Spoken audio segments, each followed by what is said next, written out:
ரொம்ப முக்கியமான ஒரு விஷயம் காய்ஸ். ஸ்ரீலங்காவிலிருந்து வெளிநாட்டுக்கு ஸ்டூடெண்ட் விசானாலும் சரி, ஒர்க் பர்மிட்னாலும் சரி, ஒரு ஏஜென்சி மூலமா போறதுக்கு பிளான் பண்ணிக்கிட்டு இருக்கவங்க, நீங்க ஒர்க் பண்ற ஏஜென்சி வந்து லெஜிட்டிமேட்டா இல்லையா? அந்த ஆஃபீஸ்ல வேலை செய்றவங்க உங்களுக்கு தெரியுமா இல்லையா? இதுக்கு முன்னுக்கு யாரையும் அனுப்பியிருக்காங்களா? அவங்க கிட்ட பேச முடியுமா? அவங்களோட ஆஃபீஸ் எங்க இருக்கு?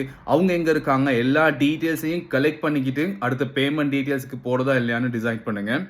எனக்கு ரொம்ப வேண்டப்பட்டவங்களுக்கு கொஞ்சம் பேர் வந்து கிளம்புல பம்பலப்பிட்டிய சைடுல கிட்டத்தட்ட 40 லட்சம் ரூபா வரைக்கும் கொடுத்துருக்காங்க ஆஸ்திரேலியா போறதுக்கு ஸ்டூடெண்ட் விசால. ஆல் டிசப்பியர்ட், காணா. அதுக்கப்புறம் அவங்க கொடுத்த நம்பர்ஸ், ஆஃபீஸ் அட்ரஸ் எல்லாமே ஃபேக். அவங்களுக்கு பிடிக்க முடியல. ஸ்ரீலங்காவில் அவங்க இருக்காங்களா இல்லையாங்கிறது கூட இப்போ தெரியாமல் இருக்கு.